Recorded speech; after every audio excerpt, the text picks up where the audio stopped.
Hey, hello friends of La Huertita de Tony. Welcome to another video where today we are going to learn how to make a greenhouse with our friend Carlos from Te Traigo La Huerta. And he is going to help us make a homemade greenhouse. How are you, Carlos? Good, good. We came here to take a walk. Going for a walk. You'll see what an amazing greenhouse we're going to make. And the truth is that anyone can do it at home. So shall we get to work or what? Come on, let's get to it. Well, we are going to show you the materials as we use them. The first thing we are going to do is paint a construction mesh that we have here, which I am showing you, that is 2 meters 20 wide by 6 meters long, if I'm not mistaken, Carlos. Yes, exactly. And 6 millimeters thick, right? Yes, from 6 millimeter rods. It can be made from other thicknesses, but well, this one works quite well. It can even be made thicker.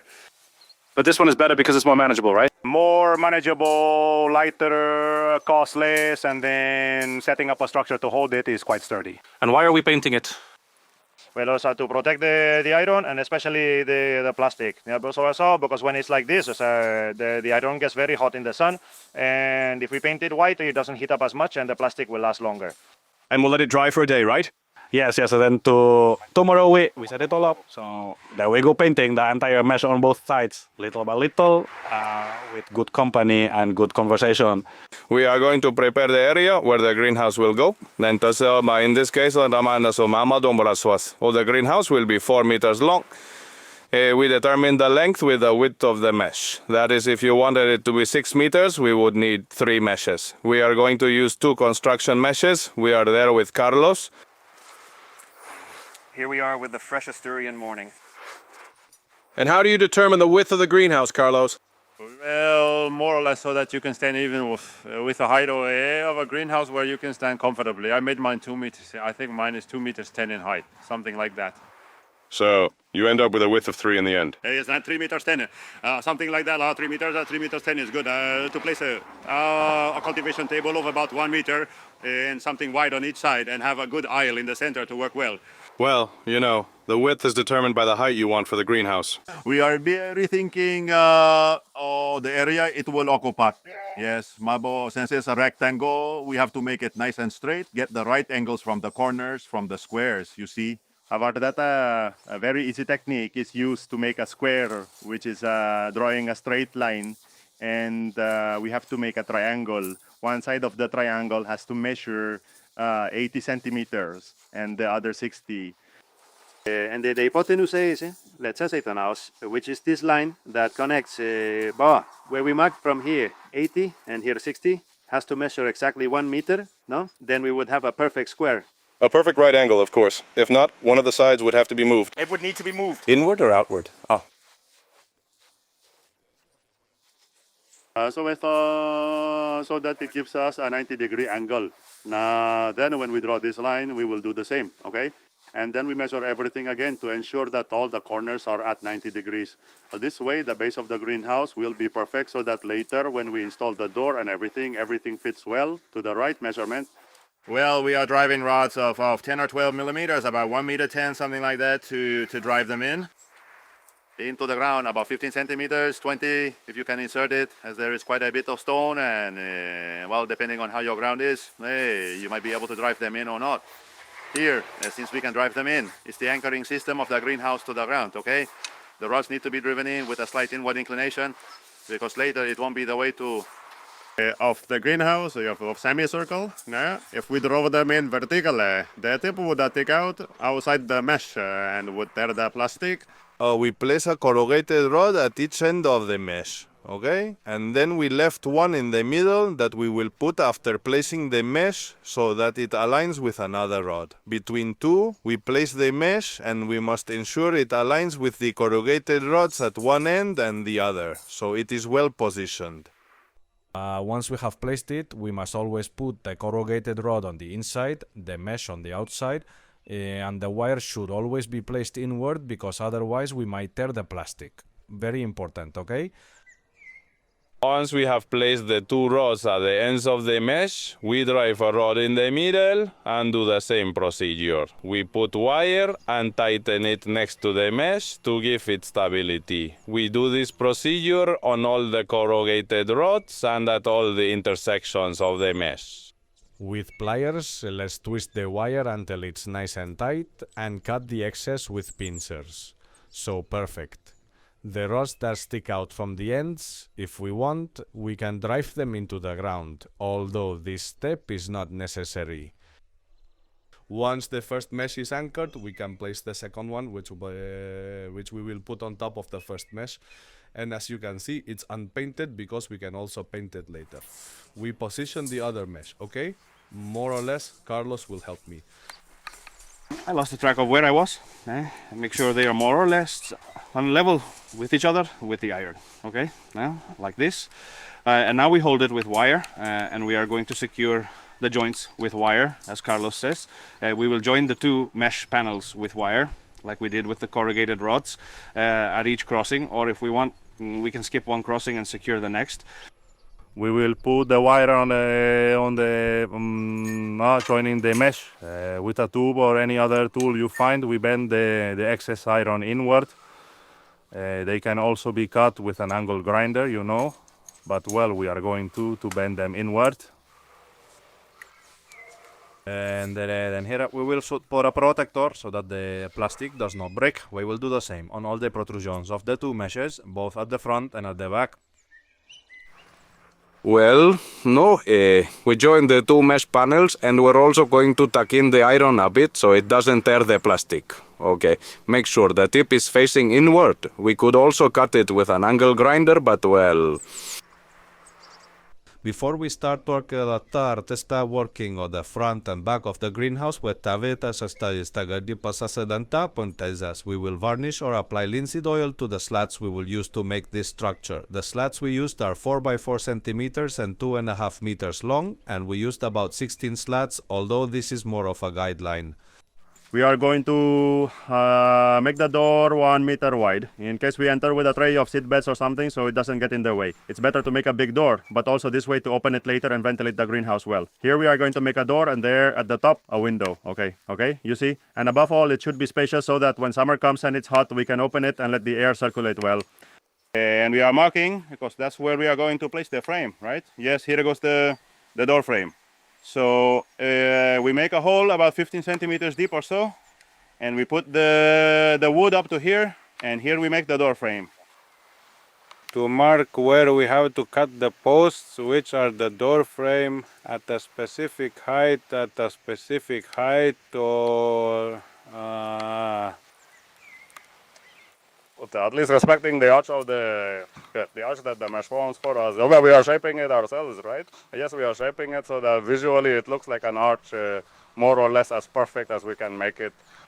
Also, it gives stability to the greenhouse, right? This frame. It ensures it won't. This will be quite robust when we finish it. Once the strip is cut, we make a hole where we will insert the wire. Here we have inserted it about 10-15 centimeters. The flowers will put some stones in tightly so it doesn't move sideways, and we secure it with soil. Okay, and then it stays there, held in place. At the top, we will attach the door frame to the mesh with a wire, although we can also use a staple or a hook, okay? The important thing is that it is well secured. We will make the door frame 1 meter away, okay? We will measure so that the two posts are level, the two slats. Very important that everything is level. With these slats, we are also going to give the mesh an arch.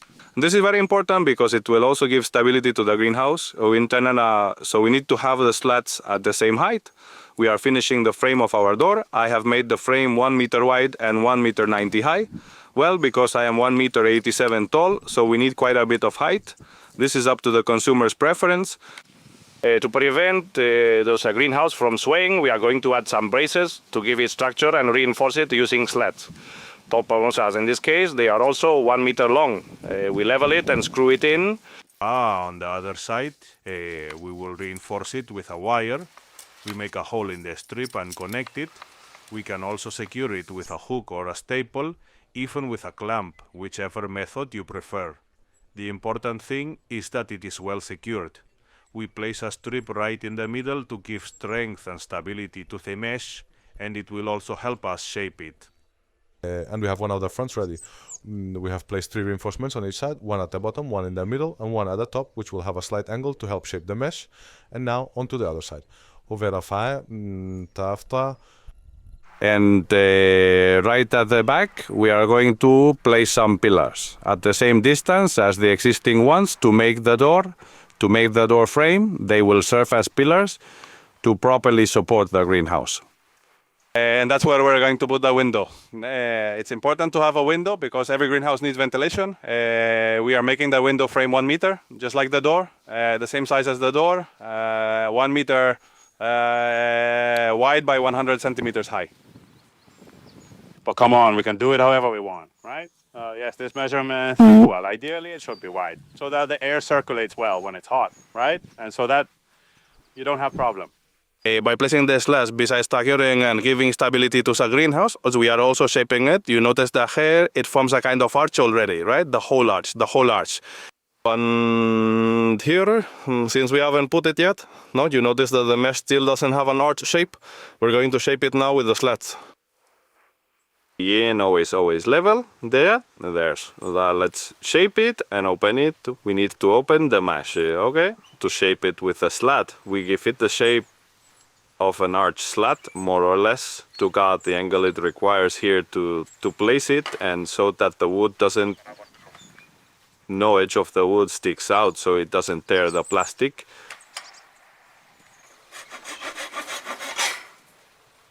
This is important to round the edges of the wood so that it doesn't, with a filo, so it doesn't tear the plastic.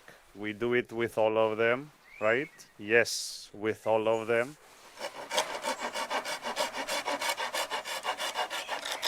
With the hose opened on one side, we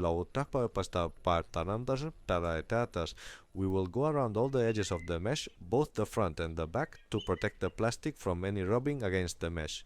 This is very important if we want the greenhouse to last many years. We will tie the hose to the mesh with some cable ties so it doesn't move, and the tie should always face the inside of the greenhouse. This step, although simple, is quite fundamental, and it's ready. This is how one of the fronts would look with the hose covered, and now we would take care of and do the other front. We can reinforce the structure slats with these brackets that will give stability to the entire structure. So great, okay? Perfect here. And where we have the frame for the window, we also put it, but we place it below so it doesn't get in the way later when making the window. So we put the bracket here and down here, okay? Very important, so it doesn't bother us later. Here we also have the bracket in place. We have the door planned. We made it 1 meter wide, but we subtracted 1 centimeter from this meter so that when the wood expands, it doesn't rub against the frame and we can open it properly. And also we have to consider that we still need to add the plastic, so it's important to subtract a little. We've also subtracted about 2 centimeters from the height of the door, so it doesn't scrape the floor at the bottom. We will put glue on the joints of the slats and also on the brackets we have prepared. These brackets will give robustness to the door, and we can prepare them ourselves with slats cut at a 45-degree angle on each side. This way, we also ensure that the door will be completely straight with a 90-degree angle. So with some screws, we join all the slats. Here we place a strip in the center of the door to hold the frame and to prevent the plastic from moving too much. We will attach the plastic here as well in the center. In the case of the window, it would be more or less the same. We will subtract 1 centimeter in width by another centimeter in height to prevent the wood from rubbing when it expands and to ensure we can open the window properly. With a square prepared like the one for the door by ourselves, using leftover slats, for example, we will give the window a perfect 90-degree angle, and we check if it fits well. Perfect. We already have the window and the door made. The structure is ready. We just need the plastic. Once we have made the structure of the greenhouse, we are going to put the plastic to finish our super greenhouse. So we are making a trench all around the perimeter of the greenhouse to then put the plastic and throw the soil. We remove over the plastic flap that remains here so that it holds it and the wind doesn't take it away. Yes, the wind, the plastic. Is that to reinforce? Harder. To reinforce the plastic, right? To reinforce it, and it will be what really holds the greenhouse. Well, this depending on the wind in our area, if or depending on how exposed the greenhouse is, we will make it deeper or less. If it's an area where the wind hits hard, it should be at least 20 centimeters, right? So that the weight of the soil holds the plastic well.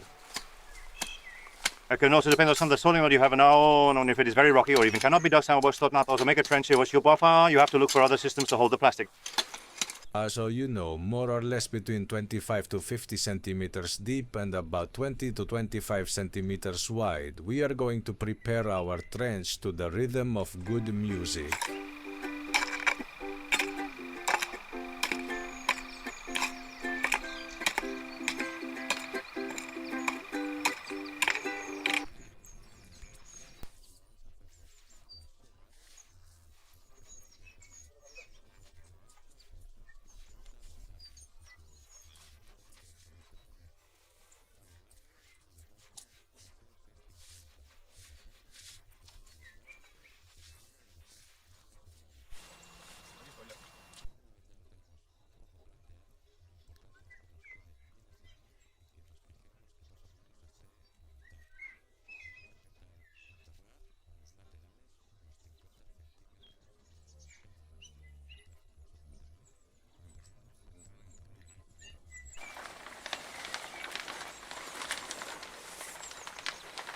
The plastic we use is greenhouse plastic of 800 gauge, which is the gauge is a measure of thickness for plastic. And you need to get good plastic and also insist that it is greenhouse plastic because it lasts many years, more than if we buy regular plastic, which would only last us 1 year. So remember, 800 gauge greenhouse plastic. As we are thermosalmanaras and placing on the plastic well along all the sides. We are going to bury about 50 centimeters of plastic. Here too, at the back where the windows will be, we also need to have extra plastic, okay? So that we don't end up short. The front part as well. We will fix it later. We will see. So it doesn't fall short.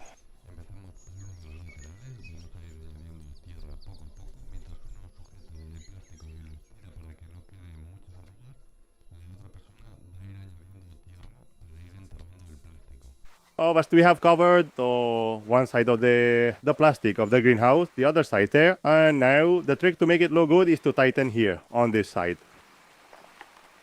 Keep stretching it with your foot down, stretching it and adding soil.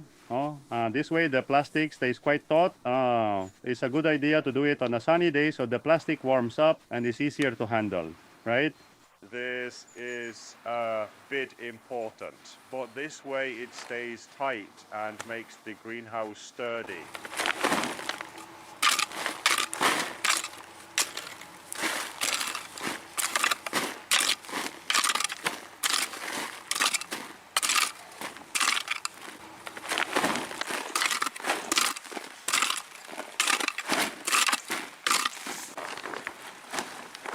Two with your finger.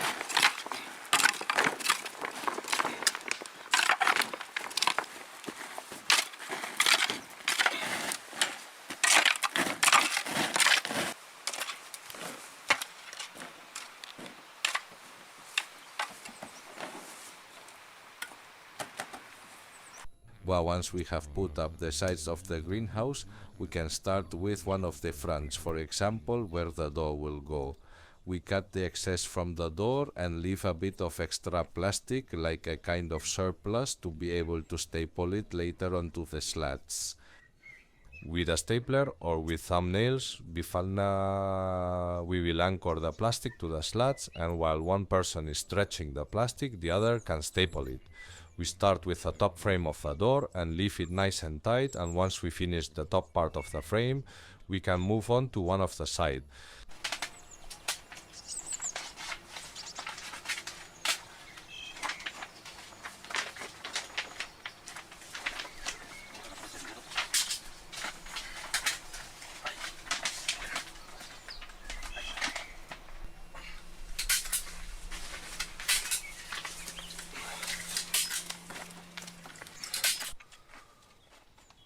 spaces may have of more terrobas as stapled as part of the front. We can start burying this part and stretching the plastic. As the more stretched the plastic is, the much better. And as we know the soil we have removed, we will add it back again, sir. We continue stretching one of the sides of the front after burying the excess plastic, and what we are going to do is try to have as few wrinkles as possible when placing the plastic, and here we have to make a small fold so that it stays nice and tight. So ideally, since we can't stretch here, we make the fold here and pull from here to make it nice and tight. If there are any wrinkles, we shouldn't worry. The only thing is to position them in such a way that a pocket where water could accumulate in the future is not created. On the other side of the front, we repeat the same steps. We bury and stretch the plastic and then staple it to the slats, and voila, we have it ready. It turned out perfect. At the back, we do the same. We tighten one of the sides of the rear front and bury it. At the back of the greenhouse, where the window will go, at the bottom, it's also a good idea to cut the plastic. You know, always leaving a small margin to staple it later. Although this is optional, it will help us to stretch the back of the greenhouse much better. We stretch the plastic on the side a bit to measure and cut with the cutter the side of the window or the window frame of the greenhouse, always leaving a small margin both on the side and on the top of the window frame, so that later we can staple the plastic to the slats. In this last piece, we will proceed the same as in the previous ones. We will stretch and tighten the plastic, bury it and staple it. From this last piece, we will have leftover plastic that we will use for the door, the window and the lower back part of the greenhouse. Well, this doesn't move anymore, ladies and gentlemen. It doesn't move, but the wind can blow, any wind. With the leftover from the length of the greenhouse that we have been cutting, we will make the door frame, the window frame, and what is left over we will also use for the bottom part of the window. So Carlos from Traigo La Huerta, well, let's cut. Well, as always, we're going to leave a little extra to fold. How are you doing there? That's it.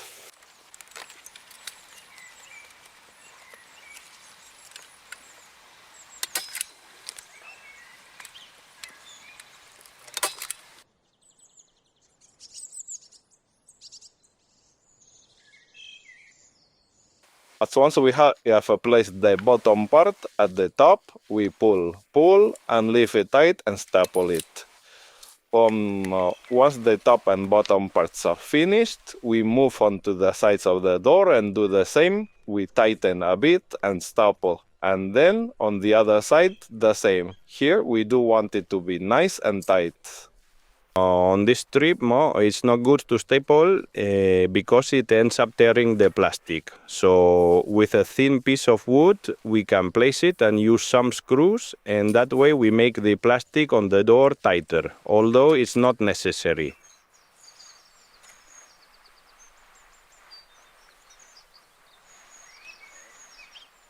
Once we position the door, we will install the middle hinge. We need to have the door well hung. Okay? Like this, placing the middle hinge. First, we will put 3 hinges, and if the floor needs to be lowered, then lower it a bit. Well, while one holds the door, the other can tighten the top hinge. Very important that the door is well centered, right there, and door installed. Try it out. It opens. Oh, damn, for opening. How strange. Het close well. There. With the winters, we do the same. We got leaving a bit of extra plastic to staple it well. Since we have leftover plastic, there's no problem. Always, if you buy plastic, buy extra, which is very important for these small finishes. With the leftover plastic, what we are going to do is prepare just below the window. We have Carlos measuring, and what we are going to do is staple on the top strip, and then when we bury it, we achieve that tension so it fits well. We staple to help us position it, and that way we can cut one end and then staple the rest of the top. Finally, we also cut the excess from the other end. We pull from the other side, go little by little, make sure it's nice and tight, okay? And then all of that we are going to give it wet. When we bury it, all the smoke shoots onto a single structure. The bottom part, as we did before, we are going to bury it, and we do everything from the inside.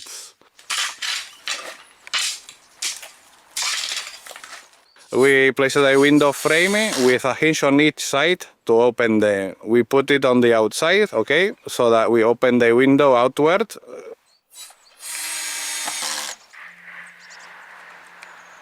Well, we trim them, so use the slats again and put it here. Use it as a handle and leave this outside so the door doesn't go inward. Perfect. We have a handle. We place a slat to act as a stop so the door doesn't go inward. Simple, a small homemade latch for when we want to work in the greenhouse. Perfect. On a window, we also put another small latch to open and close the window.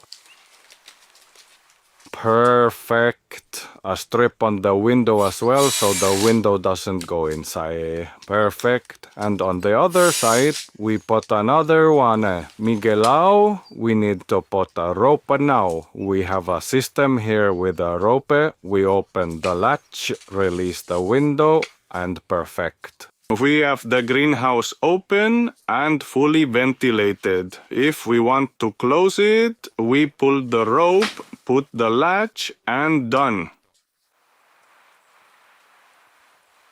Well, we hope you liked how we made this homemade greenhouse with this mesh. The truth is that Carlos helped us a lot. He was the mastermind behind all this. He's amazing.